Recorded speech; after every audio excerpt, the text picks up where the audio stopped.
Hello everyone, চলে এসেছি আরও একটি রেসিপি নিয়ে। আজকের রেসিপি হলো চিকেন কিমা দিয়ে এগ ডেভিল। কড়াইতে তেল গরম করে দুটো মিডিয়াম সাইজের পেঁয়াজ কুচি দিলাম, আর দিলাম একটি মিডিয়াম সাইজের টমেটো কুচি। কিছুক্ষণ ভাজার পর যখন পেঁয়াজগুলো হালকা ব্রাউন হয়ে আসবে তখন ওর মধ্যে দিয়ে দিলাম 1 চামচ আদা রসুন বাটা। একটু নেড়েচেড়ে তার মধ্যে দিয়ে দিলাম জিরে বাটা। আদা রসুন এবং জিরে বাটা পেঁয়াজের সাথে ভালো করে কষিয়ে নিয়ে তার মধ্যে দিয়ে দিলাম একে একে হলুদ গুঁড়ো 1 চামচ, 1 চামচ কাশ্মীরি লঙ্কা ও 1 চামচ গরম মশলা। এবার এর মধ্যে দিয়ে দিলাম 300 গ্রাম মতো চিকেন কিমা। কিমার সাথে সব মশলা ভালো করে মিক্স করে নিয়ে এর মধ্যে দিয়ে দেব স্বাদ মতো নুন।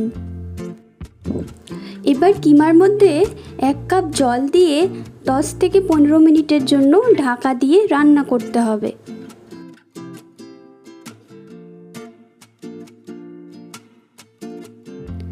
হয়ে গেলে এর মধ্যে ছড়িয়ে দেব কিছু ধনেপাতা কুচি। একবার নাড়াচাড়া করে নিয়ে ভালো করে মিশিয়ে নেব। এবার দিচ্ছি একটি সিদ্ধ করে রাখা আলু, এভাবে হাতে গুঁড়িয়ে দিচ্ছি। আলু কিমার সাথে ভালো করে মিশিয়ে নিতে হবে বেশ কিছুক্ষণ ধরে। এরপর এর মধ্যে দিয়ে দেব 3 চামচ টমেটো সস, আর দেব 3 চামচ রোস্ট করে রাখা বেসন। এবার ভালো করে সব কিছু মিশিয়ে নিলেই রেডি হয়ে যাবে আমাদের এগ ডেভিলের জন্য কিমা। একটি প্লেটে তুলে নিয়ে ঠান্ডা হতে দিতে হবে। এগ ডেভিল বানানোর জন্য আমি একটি সিদ্ধ ডিমকে এইভাবে 4 টুকরো করে কেটে নিয়েছি।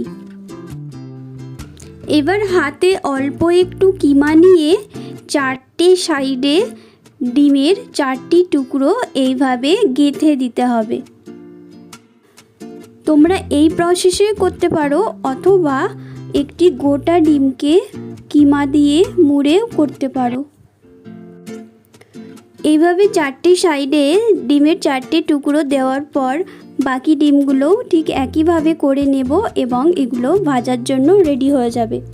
এবার একটি বাটিতে ডিম নিয়ে তার মধ্যে 2 চামচ কর্নফ্লাওয়ার এবং অল্প একটু জল দিয়ে ভালো করে মিশিয়ে নেব।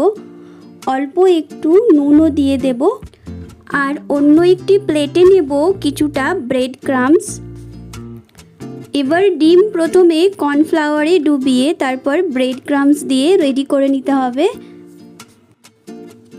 এবার কড়াইতে তেল গরম করে এগ ডেভিলগুলো ভালো করে এপিট ওপিট ভাজতে হবে। বাস, তাহলেই রেডি হয়ে যাবে আমাদের কিমা এগ ডেভিল। তোমরাও একদিন বাড়িতে বানাও আর আমাকে কমেন্টে জানিও কেমন হয়েছে খেতে। আর ভালো লাগলে চ্যানেলটিকে সাবস্ক্রাইব করে দিও।